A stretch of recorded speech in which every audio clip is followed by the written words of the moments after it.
Catalina de Bora fue la esposa de Martín Lutero.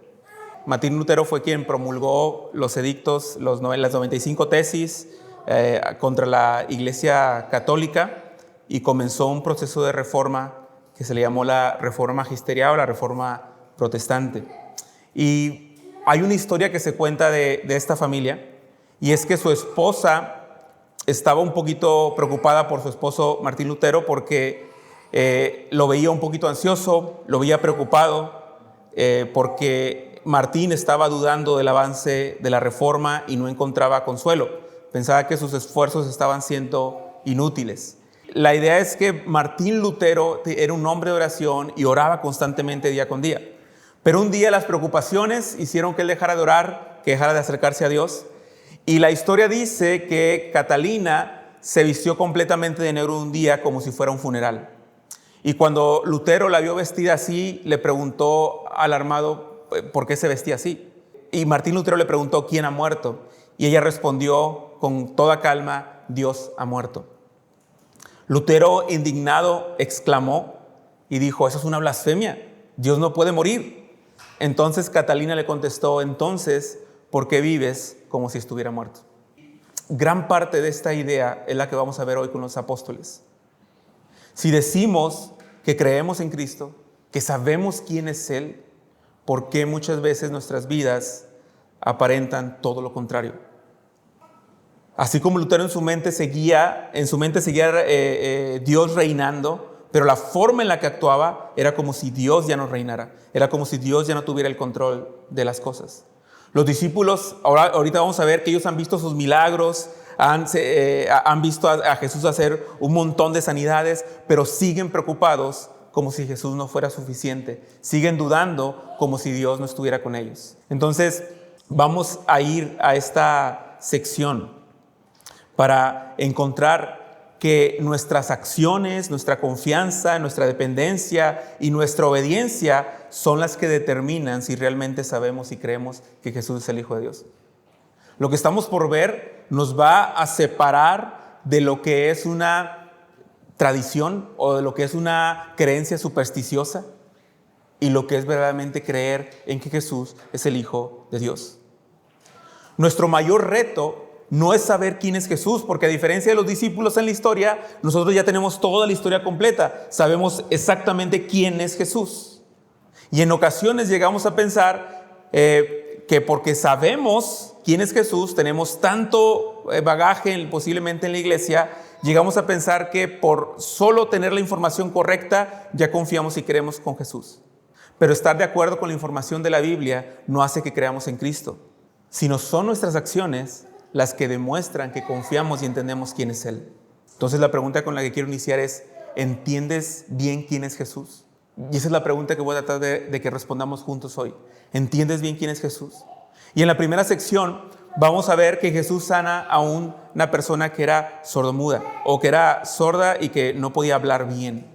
Y en este milagro estamos viendo algo bien maravilloso de Jesús, porque Él está demostrando que es el Hijo de Dios nuevamente. Es como si ya Jesús dio un montón de explicaciones, Jesús ya dio un montón de pruebas veraces acerca de que Él es el Mesías, de que Él es el enviado de Dios, de que Él es el Hijo de Dios, pero pareciera que aquí otra vez va a resetear todo y nos va a recordar quién es Él, para que no nos confundamos. Y en la primera sección de Mateo, del 30 al 37, vamos a ver una historia maravillosa y tiene un valor muy particular, porque como vimos la semana como antepasada, hace 3 semanas que estábamos predicando sobre Marcos, Jesús ahora está demostrando cómo los gentiles están creyendo verdaderamente en Él. ¿Se acuerdan de la mujer sirofenicia? Que a diferencia de los fariseos, ella con humildad confió en Cristo. Ella con humildad confió en que Jesús era el Hijo de Dios, a diferencia de los fariseos. Y esta sección también tiene un rasgo muy especial, porque Jesús toma a este hombre gentil aparte para sanarlo. Y recordemos que cada vez que Jesús hacía esto de tomar a un hombre aparte, era porque implicaba que iba a mostrar algo que tenía que ver con su identidad como el Mesías. Entonces, si vamos al texto, nos vamos a dar cuenta que Jesús dice que le trajeron a uno que era sordo y tartamudo y le rogaron que pusiera su mano sobre él. Entonces Jesús lo tomó aparte de la multitud a solas, y la forma en la que sana a Jesús es muy particular. Ya hemos visto en otras instancias que la mujer del flujo de sangre tocó a Jesús y quedó sanada. En otras ocasiones Jesús solamente con la palabra sanó a la persona. En otras ocasiones Jesús dijo, ¿sabes qué? Por tu fe ya está hecho lo que pediste. Y aquí vemos ahora una forma extraña de Jesús de sanar a esta persona. Dice que metió los dedos en sus oídos, escupió y le tocó la lengua con saliva. Y levantando los ojos a los cielos, suspiró profundamente y dijo, Efata, que es una palabra aramea que quiere decir, ábrete. Fíjate todo lo que está haciendo Jesús para ayudar a este hombre. Y esta forma de sanar puede parecer a primera vista como una fórmula mágica o un remedio de hechiceros. ¿A poco no? O sea, ¿cuántos no han dicho cómo se cura el hipo? Asustándote. ¿Cómo se cura el hipo? Tomando un vaso boca abajo. Una vez lo intenté y me andaba ahogando. Y tenemos como ideas raras de cómo curamos ciertos males. Pareciera que lo que Jesús está haciendo es como un acto de superstición, como un remedio tal vez casero para sanar algo. Pero la razón por la que Jesús está sanando de esta manera, metiendo sus ojos en los oídos, escupiendo y poniendo su saliva en su lengua, probablemente es porque este hombre nunca ha podido escuchar. Y la mejor explicación es que las acciones de Jesús estaban ayudando al hombre a entender lo que estaba sucediendo y lo que iba a recibir. Jesús estaba comunicando a través de gestos visibles y físicos que la sanidad venía de Jesús y que provenía del cielo. Recordemos que en ese tiempo no existía un lenguaje de señas en el cual Jesús se pudiera comunicar con él. Pero la forma en la que Jesús está restaurando el cuerpo de esta persona, lo está comunicando de una manera comprensible. Le está diciendo quién lo está sanando, está volteando al cielo, está gimiendo y gritando para que los oídos de este hombre sean abiertos. Y dice Marcos 7:35, y se abrieron sus oídos y al instante se soltó el impedimento de su lengua y hablaba correctamente.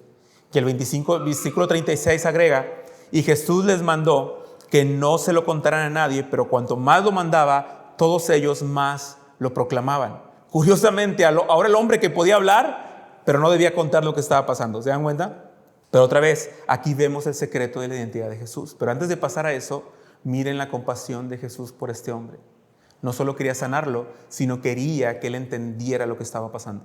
Y estas acciones de Jesús revelan que él busca que él entienda lo que está pasando. Así como la mujer del flujo de sangre, ¿se acuerdan? Jesús la sanó, esta mujer la tocó en el manto, la sanó, la mujer ya se iba y Jesús dijo, no, ¿dónde está la mujer que me ha tocado? ¿Por qué? Porque Jesús está buscando que las personas entiendan lo que está pasando con ellos, fruto de poner su fe en él. Pero ahora también nos preguntaremos, ¿cómo es que la sanidad de este hombre sordomudo revela la identidad de Jesús? El relato concluye en el versículo 37 diciendo, y estaban asombrados en gran manera y decían, todo lo he hecho bien, aún los sordos hace oír y a los mudos hablar. Fíjate la declaración que está dando la gente y lo que nos deja ver Marcos después de este milagro. Hay una declaración, todo lo ha hecho bien. Jesús ha hecho todo bien, porque hasta los sordos y a los mudos hace sanar. ¿Y a qué se referían a que Jesús hacía todo bien? Bueno, Jesús lo hacía todo bien porque Jesús estaba cumpliendo perfectamente con su misión. A los sordos hace oír y a los mudos hablar. Jesús está cumpliendo unas profecías mesiánicas. Y mira lo que dice Isaías 35, capítulo 35, versículos 5 al 6. Entonces, cuando Israel sea restaurado, cuando todo esto pase y el Mesías venga, dice Isaías, entonces los ojos de los ciegos serán abiertos y los oídos de los sordos se destaparán. Entonces el cojo saltará como un ciervo y la lengua del mudo gritará de júbilo, porque aguas brotarán en el desierto y los arroyos en el Arabá. Al sanar a este hombre, Jesús no solo realiza un acto de misericordia, sino que está cumpliendo las señales del Mesías prometido. Y recuerden que dijimos que estas señales se dieron en ese tiempo particular para demostrar que Jesús era el Hijo de Dios y el Mesías prometido. Por eso dice la gente, todo lo ha hecho bien. Ahora, imagina las primeras personas que leen este relato, que dijimos que eran personas posiblemente en Roma perseguidas por su fe cristiana. Ellas están leyendo esto, están leyendo la curación de este hombre y están leyendo que Marcos les está recordando todo lo ha hecho bien Jesús. Todo lo ha hecho bien. Y al leer esto les recordaba que podían confiar en que Jesús era el Mesías, el libertador prometido, y que Él había demostrado que el reino de los cielos había llegado de verdad. Hermanos, la demostración de que Jesús es el Hijo de Dios y que el reino de los cielos se ha acercado es abrumadora y es evidente. Cuando sientas que Dios está perdiendo el control de tus circunstancias, de tu vida o de lo que te rodea, recuerda, Cristo lo hizo todo bien. Cristo demostró que era el Hijo de Dios. Él es el Rey prometido y Él está en control de toda circunstancia. Así que en nuestras mayores preocupaciones, recordemos que Jesús es nuestro Rey, que Cristo es nuestro Señor y que en sus manos estamos seguros porque Él ha hecho todo bien. Nada se le escapa de las manos. Él sabe cuidar a su iglesia. En Él estamos seguros. Pero en la segunda sección, cuando se queda claro que Jesús es el Mesías prometido, en la segunda sección, capítulo 8, vemos lo siguiente. Y lo titulé así: nuestras acciones delatan nuestra fe. Lo repito, nuestras acciones delatan nuestra fe. ¿Te acuerdas cuando eras niño y jugabas a las escondidas? Y cuando a un niño lo encontraban rápidamente y ese niño se enojaba, empezaba a delatar a todos, ¿no? Empezaba a decir, allá está el otro, te empezaba a decir por allá, y empezaba a delatar a todo mundo, porque como él ya lo habían encontrado, ahora él quería que encontraras a todos. Y nos caía bien mal que hiciera eso. Yo me acuerdo que me molestaba mucho con José Luis, que se llamaba así el niño que hacía eso. Todavía lo guardo en mi corazón. Bueno, de la misma manera nuestras acciones nos evidencian, y estoy seguro que la mayoría de los que estamos aquí no nos gusta ser evidenciados. Pero nuestras acciones nos evidencian si entendemos o no entendemos quién es Jesús. Y mira las acciones de los discípulos. Capítulo 8. Mira cómo nuevamente hay una gran multitud. Según el versículo 1 del capítulo 8, lo que dice es que en aquellos días, cuando había de nuevo una gran multitud, que no tenía que comer, Jesús llamó a sus discípulos y les dijo, tengo compasión de la multitud porque ya hace 3 días que están junto a mí y no tienen que comer. Y si los despido sin comer a sus casas, desfallecerán en el camino, pues algunos de ellos han venido desde lejos. Y podríamos preguntarnos, ¿por qué es que Marcos repite una situación muy similar a la de las secciones anteriores? ¿Te acuerdas? En el capítulo 6, Jesús ya había alimentado a 5,000 personas. Y Marcos dice, había de nuevo una multitud. ¿Por qué ahora hay otra multitud? ¿O cuál es la intención de contarnos de que Marcos nos cuente esta historia? Y posiblemente no tengamos ninguna diferencia trascendente entre las historias. En la primera se hablaba de 5,000 personas y en esta se habla de 4,000. En la primera se sobran 12 cestas y en esta sobran 7. Lo único que está cambiando es quién inicia la conversación sobre la necesidad de la alimentación. En aquella historia, en la primera de los 5,000, los discípulos son los que se preocupan y dicen, maestro, ya despide a la gente porque ya es tarde y ya tienen que comer y no tenemos que darle. Y Jesús les dice, denle ustedes de comer. Y dicen, pero ¿cómo les vamos a dar de nosotros si no tenemos ni 200 denarios para comprar comida para tanta gente? Pero ahora es Jesús quien inicia la conversación. Y diríamos que esa es casi la única diferencia. Jesús dice, tengo compasión de ellos. Ya hace 3 días que están junto a mí, no tienen que comer. Tengo que darles de comer. ¿Qué esperas que respondan los discípulos? ¿Qué esperas que respondan los discípulos que vieron aquel acto milagroso? No sabemos cuánto tiempo entra ahí entre estas dos historias. Pero ¿qué esperas que los discípulos que vivieron la alimentación de los 5,000 hagan ahora cuando tienen que alimentar a 4,000 personas? Me imagino a Jesús diciendo, quiero darles de comer. ¿Cómo ven? ¿No? Guiño, como... ¿Se acuerdan? ¿Y qué hacen los discípulos? Versículo 4. Sus discípulos le respondieron, ¿dónde podrá alguien encontrar lo suficiente para saciar de pan a estos que están aquí en el desierto? Mira cómo la narrativa está puesta aquí para que tú y yo como lectores juzguemos lo que está pasando. ¿Qué le responderías a los discípulos? Estamos en una obra de teatro, se están escenificando y los discípulos dicen, ¿de dónde podemos sacar tanta comida para tantos? Y posiblemente nosotros que somos la audiencia, que hemos venido estudiando Juan, nos jalaríamos los pelos y decíamos, pues acuérdate, Jesús dio de comer a 5,000, ¿cómo que de dónde? Y justamente Marcos está poniendo esta historia aquí para que los discípulos te causen un poquito de estrés. Para que digas, pues ¿cómo que de dónde van a sacar más comida? Y esto parece un déjà vu. ¿Sabes lo que es un déjà vu? No es ninguna palabra mística, es una palabra francesa que significa ya visto, como cuando tienes algo, cuando vives algo y dices, esto me suena repetido, pero tranquilos, es un engaño de la mente, no le vayan a dar un valor espiritual a eso, solamente es un engaño y tu cerebro de repente se reinicia. Pero es como si fuera un déjà vu esto.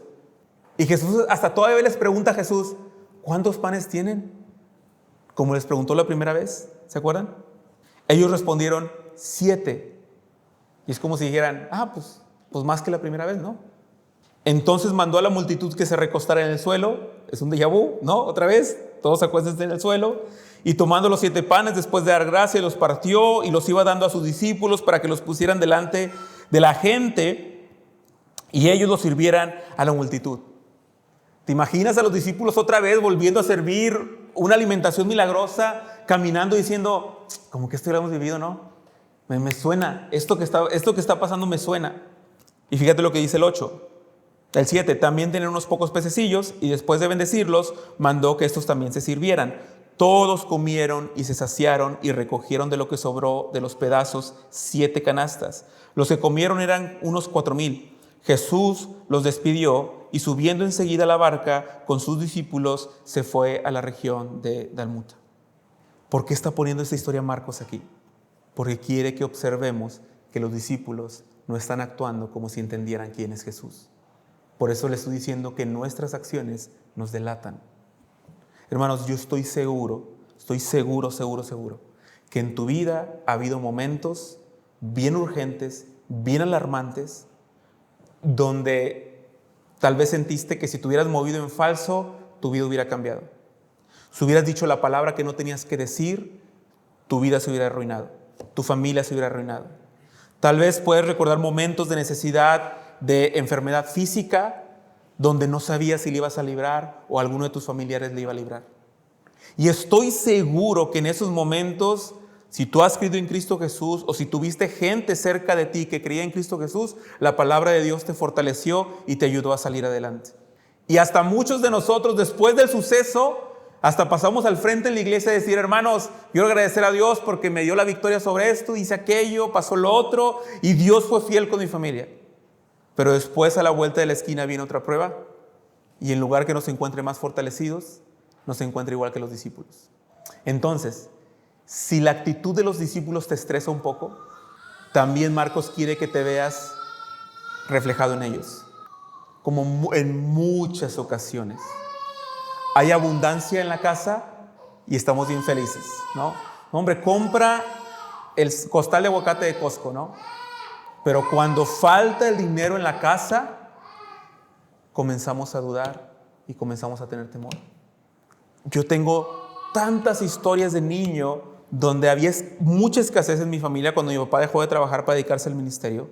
Recuerdo tantas historias de la provisión de Dios casi sobrenatural y hasta yo me caigo gordo cuando estoy preocupado por el dinero.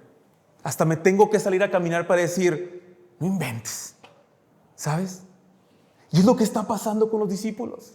Debido a que no entienden quién es Jesús y se preguntan, ¿quién les va a dar de comer? Pues Jesús. Estás con Jesús, el Mesías prometido, el Hijo de Dios, que tiene la capacidad de suplir todas las necesidades de su pueblo, de su iglesia. Identifícate con los discípulos y ahorita vamos a ver cuál es el problema con ellos. Después, finalmente, tenemos la última escena.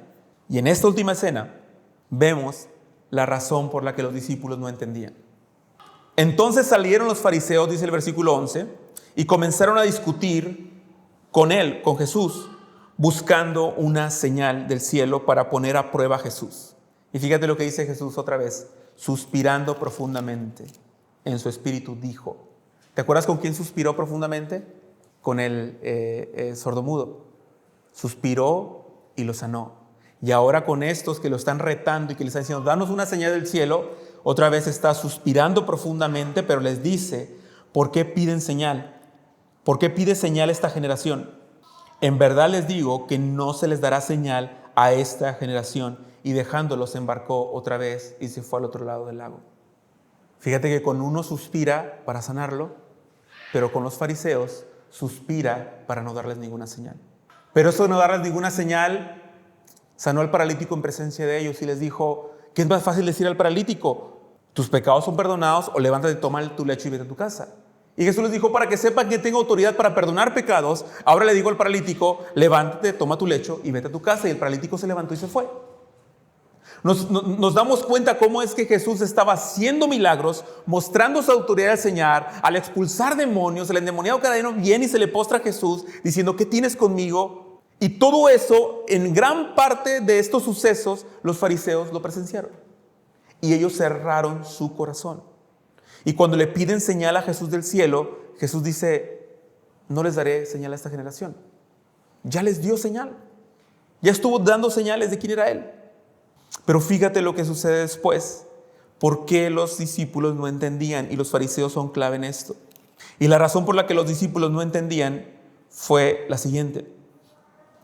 Dice el versículo 14. Los discípulos se habían olvidado de tomar panes y no tenían consigo en la barca sino un solo pan. O sea, fíjate lo que Marcos quiere que observes. Los discípulos sobraron 7 cestas y en lugar de traer para el camino, solamente agarraron un pan. Alguien se lo echó por ahí en la bolsa. Y Jesús les enseñaba diciendo, tengan cuidado, cuídense de la levadura de los fariseos y de la levadura de Herodes. Y ellos discutían entre sí que no tenían panes. O sea, fíjate, imagínate esa escena. Oye, ¿trajiste pan? No, no traje pan. Nada, traigo uno. Nada, hay uno y sí, wow. Y luego Jesús, oigan, tengan cuidado, cuídense de la levadura de los fariseos. Y uno, te dije que trajeras más panes. No, ya ves, ya se enojó Jesús. Con la levadura se hacen panes y están relacionando eso. ¿Y qué pasa con Jesús? Dándose cuenta, Jesús dice en el versículo 17, ¿por qué discuten que no tienen panes? Ellos no entienden lo que está hablando Jesús. ¿Aún no comprenden ni entienden?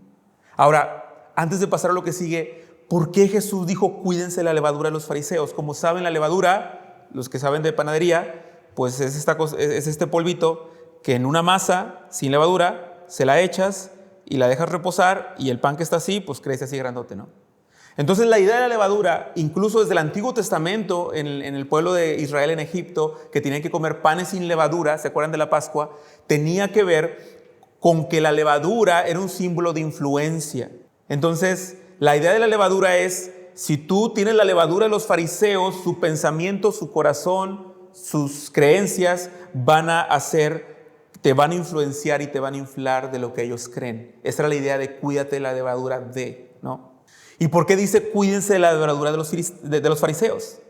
Porque en este contexto la levadura de los fariseos representa la hipocresía religiosa y el legalismo, que distorsionaban la verdadera espiritual. Jesús ya les había advertido de estos, ¿no? Este pueblo con sus labios me honra, pero su corazón está lejos de mí. Entonces, cuando Jesús viene a hablar con los fariseos, vuelve con sus discípulos y les dice, cuídense de ser como los fariseos, que son hipócritas, que sus acciones los delatan de que no entienden quién soy yo, que sus acciones los delatan que son personas que no me han conocido. Pero también dice, cuídense de la levadura de Herodes. Y la levadura de Herodes hace referencia a lo que vimos cuando prediqué sobre Herodes. ¿Te acuerdas? Herodes era alguien corrupto. Era alguien que se oponía al reino de Dios y era alguien que no se arrepintió de su pecado y que no escuchó la palabra con fe. Juan el Bautista le hablaba a Herodes y Herodes decía que se quedaba perplejo, le encantaba escuchar a Juan, pero no se arrepintió. La palabra no llegó a dar fruto en su vida. Entonces las levaduras representan estas influencias de Herodes y de los fariseos que Jesús no quería que llegaran a sus discípulos. Eso es lo que Jesús trataba de decirles. Cuídense de la levadura de los fariseos, cuídense de ser hipócritas, cuídense de ser corruptos. Y hermanos, ¿cuánta falta nos hace esa misma palabra para nosotros? En medio de todo lo que vivimos y de todo lo que somos, debemos de cuidarnos de ser hipócritas en la religión. Y la hipocresía en nuestras vidas llega bien sencillo. Llega cuando no queremos confesar nuestros pecados. Llega cuando la estás pasando bien mal, estás teniendo un problema en tu vida con uno de tus pecados, estás lidiando con él, estás triste y llega el mensaje de un hermano que te dice, ¿cómo estás? Está orando por ti. Y en lugar de decir, voy a hablar con el hermano para que ore por mí, ¿qué es lo que digo? Bien, todo bien, en victoria como siempre. Esa es la hipocresía, esa es la levadura que comienza a acrecentar la masa. Cuídense de la levadura de los fariseos y de Herodes. Pero Jesús ahora nos va a explicar cómo es o por qué los discípulos aún no entienden. Y fíjate lo que dice. Versículo 17. ¿Por qué discuten que no tienen panes? Ya lo dijimos. Aún no comprenden ni entienden. Tienen el corazón endurecido. Tienen ojos, no ven. Tienen oídos y no oyen. No recuerdan cuando partí los 5 panes entre los 5,000. ¿Cuántas cestas de pedazos recogieron? Y ellos respondieron, 12. ¿Y cuánto partí los 7 panes entre los 4,000? ¿Cuántas canastas llenas de pedazos recogieron? Y ellos dijeron 7. Y entonces les dijo, ¿aún no entienden? Genera un poquito de frustración esto, ¿no? Es como cuando, no sé, tus papás te intentaban enseñar un problema matemático, ¿te acuerdas? Era, ¿cuánto es 2 más 2? Y tú, 4. Ok. Y si 2 más 2 es 4, entonces 2 veces 2, 2 por 2, ¿cuánto es? Y tú, 6. No, o sea, y tú, no, o sea, trataban de explicarte el mismo problema de diferentes maneras y te equivocabas. Es algo parecido. Jesús les está diciendo, cuando había necesidad, ¿cuánto sobró? 12. Y cuando volvió a ver, 12. Entiendan a qué se refiere Jesús, a que no entienden aún quién es Jesús. Y esto es más grave porque los discípulos no solo habían visto algunas señales como los fariseos, sino recuerda todos los eventos que habían visto los discípulos que mucha otra gente no vio. Por eso te dije desde el principio, acuérdate de estos pasajes donde dice que solamente tomó a los 12, donde dice que solamente llevó a Pedro y a Juan y a Jacobo a ver cómo resucitaba la niña. Acuérdate cuando diga que los discípulos se fueron en la barca solos. Porque los discípulos en Marcos en muchas ocasiones fueron los únicos que vieron a Jesús caminando sobre el mar. Fueron los únicos que vieron a Jesús calmando la tempestad. Y es más grave para ellos decirles, están viendo lo que está pasando y es como si no lo vieran. Han escuchado mis enseñanzas y es como si no escucharan. Y es que los discípulos no están entendiendo. ¿Y por qué no están entendiendo? Y eso es lo grave que nos pega a todos nosotros. No están entendiendo por falta de información. La información la tienen. La razón por la que no están entendiendo, según el pasaje, es porque tienen un corazón endurecido. Un corazón endurecido, hermanos, hará que la palabra no te sepa a nada. Un corazón endurecido hará que tal vez alguien te dice y no crees que estás en un error y te pones mal, te enojas. Hará que sientas que tú estás bien y que los que están mal son todos los que están a tu alrededor. Un corazón endurecido se puede ver de muchas maneras, pero el corazón endurecido también se ve como alguien religioso que asiste cada domingo a la iglesia. Un corazón endurecido es un corazón que rechaza toda autoridad de Dios sobre su vida. Un corazón endurecido es un corazón que no ve a Cristo como lo más glorioso y maravilloso y algo digno de seguir. Por eso más adelante Jesús va a decir, si alguno quiere ser mi discípulo, niegue a sí mismo, tome su cruz cada día y sígame. Porque todo aquel que quiera salvar su vida la perderá, pero todo aquel que pierda su vida por causa mía del evangelio la hallará. Un corazón endurecido desprecia los valores del reino que hablábamos la semana pasada en día de resurrección. ¿Quieres darte cuenta que tienes un corazón endurecido? Tal vez leer el Sermón del Monte. Y si lo que dice el Sermón del Monte te cruza los canales, posiblemente tu corazón se está endureciendo. Pero tranquilo, puedes venir en arrepentimiento y fe al Señor para que Él pueda restaurar tu corazón y tu mente. Marcos nos está diciendo que Jesús está citando una profecía de Jeremías capítulo 5. Jeremías capítulo 5 justamente va a demandar y a corregir la condición del pueblo. Jeremías 5:21 es donde dice, el pueblo tiene ojos y oídos, pero no responden al Señor. Tienen una necedad voluntaria, son insensibles a pesar de ver la obra de Dios. La rebelión continua del pueblo de Dios a pesar de la gracia recibida. Ven sin ver, escuchan sin oír, y su entendimiento, por su dureza del corazón, es nulo. La dureza del corazón no siempre viene por falta de información o experiencia. La dureza del corazón no tiene nada que ver que en otro tiempo Dios fue fiel y viste la misericordia de Dios y Dios obró maravillosamente en tu vida. La dureza del corazón simplemente viene de dejar de oír la palabra de Dios y dejar de responder en fe a su palabra. Hermanos, fíjense cómo se relaciona con la sección pasada.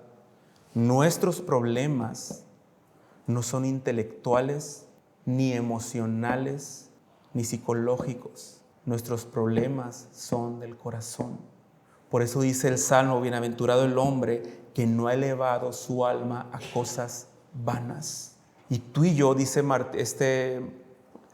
Juan Calvino, un teólogo de la Reforma también, él tiene una frase y tiene un muy buen libro que habla sobre esto. Él dice que nuestro corazón es una fábrica de ídolos. Nuestro corazón eleva nuestra alma a cosas vanas todo el tiempo. Y no necesariamente es dinero. Muchas veces eres tú mismo. Muchas veces son tus hijos. Muchas veces es tu esposo o tu esposa o tu trabajo. Pero el corazón humano constantemente eleva su alma a cosas vanas. Entonces, lo que vemos en el cuerpo, en las acciones, delata lo que realmente somos. Delata lo que realmente opinamos sobre Cristo. La razón principal por que los discípulos no entendían era porque tenían el corazón endurecido.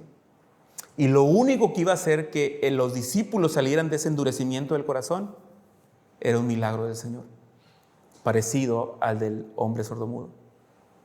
Lo que necesitaban ellos era un milagro, y eso es lo que vamos a ver en la siguiente sección, la siguiente semana. Pero hermanos, si pensamos en la información que tenían los discípulos en este punto de la historia, es limitada. Te voy a decir algunas cosas que ellos todavía no sabían ni entendían. Ellos no entendían que Jesús tenía que morir. En este punto, en esta parte del Evangelio, ellos apenas lo van a saber, apenas van a escuchar sobre eso. ¿Qué otra cosa ellos no sabían? Ellos no sabían que Jesús iba a resucitar venciendo la muerte en la cruz, después de la cruz del Calvario. Ellos no se imaginaban que iban a ser el fundamento de la iglesia para el futuro. Eso está por suceder en el futuro. Pero te digo algo, tú y yo sí sabemos que Cristo murió en la cruz del Calvario y entendemos que murió para perdonar nuestros pecados, que murió en nuestro lugar. Tú y yo sí sabemos que Cristo no se quedó en la tumba, sino que resucitó al tercer día. Entonces, es más grave cuando tú tienes el corazón endurecido a pesar de saber que Dios dejó los cielos y que envió a su Hijo Jesucristo para morir por ti, por mí, por su iglesia, para salvarnos. Si en este punto del partido Jesús le dice a Pedro y a todos ellos: hey, tienen que perdonar de todo corazón y tienen que amar a sus enemigos. Solamente porque lo diga Jesús es cierto y hay que obedecerlo. Pero vamos a decir que tendrían una pizca de razón en decir: ¿por qué? O sea, está bien, te respeto, está bien, pero no. Cada caso es distinto. Pero si tú ya viste que el único y sabio Dios, santo Dios, sin pecado, vino, se encarnó, se hizo hombre y fue humillado y no abrió su boca y murió hasta la muerte y muerte de cruz, y Dios le exaltó hasta lo sumo y le dio un nombre que es sobre todo nombre, y aparte por gracia te salvó y te dio vida cuando estabas muerto en tus delitos y pecados, para nosotros tiene mayor razón y entendimiento decir que tengo que ponerme a cuentas con alguien, porque yo ya entendí toda la historia del Evangelio. Los discípulos en esta parte no. Entonces termino preguntándote lo mismo del principio. ¿Entiendes bien quién es Jesús? Porque si entiendes bien quién es Jesús, tus acciones deberían demostrar eso. Nuestras acciones, mis acciones, deberían demostrar eso. Hermanos, busquemos acercarnos a la palabra para entender quién es Jesús, pero para que Él transforme nuestras acciones como padres, como hijos, como a nuestras hermanas esposas, como esposos, como hermanos en Cristo. Entendamos bien quién es Jesús y véanse reflejado en nuestros discípulos. Y si te causó estrés un poquito que los discípulos no respondieran bien, date cuenta que tú y yo somos iguales todo el tiempo. Y Dios por su gracia ahí nos lleva, ¿no? Dios por su gracia ahí nos va sosteniendo. Y en medio de dificultades, Dios nos permite ver su gracia y su misericordia, avanzamos un pasito y podemos estar un poquito más firmes y más fortalecidos para lo que viene en el futuro. Y lo he dicho muchas veces, me encanta la canción que cantamos de Él me sostendrá, porque honestamente yo no me siento preparado para vivir lo que muchos cristianos han vivido en la historia del cristianismo. Pero una cosa sé, y lo que sé es que lo que Dios tenga para nosotros, Él nos va a sostener y Él va a estar con nosotros. Lo que tengamos que enfrentar como familias, como iglesia. Podemos descansar en que la incredulidad de nuestro corazón, la dureza de nuestro corazón fue redimida en la cruz del Calvario. Y en Él tenemos esperanza, tenemos vida, tenemos gozo y tenemos todo lo que Él ha prometido en este tiempo y en el tiempo venidero, la vida eterna. Entonces, oremos al Señor, ora ahí en tu lugar y pide al Señor que te permita entenderlo más, entender bien quién es Jesús. Que su palabra pueda tocar tu vida, tu mente, tu corazón y que nos pueda llevar a un momento donde entendemos más claramente quién es Jesús, su evangelio y su obra por nosotros. Oramos. Padre, gracias porque en los discípulos nos podemos ver reflejados nosotros mismos, donde a veces no entendemos, a pesar de que ya sabíamos. Y entendemos, Señor, ahora que no es un tema de información o de experiencias o de otra cosa. Entendemos que es un problema del corazón. Así que yo quiero rogarte, Padre, de una forma bien especial, que obres en nuestro corazón, que tu Espíritu Santo quebrante nuestro corazón, rompa los obstáculos que hemos puesto, rompa las barreras que hemos puesto y que tu palabra pueda sembrarse en buena tierra, que puedas dar fruto al 100%. Y rogamos, Padre, que tu bendición esté en medio nuestro, fruto de que conocemos tu palabra, fruto de que estamos conociendo a Cristo, fruto de que estamos creciendo y madurando nuestras vidas en Cristo. Así que nos sostenemos en ti, Señor, nos refugiamos en ti y agradecemos, Señor, por tu salvación en Cristo Jesús. Amén.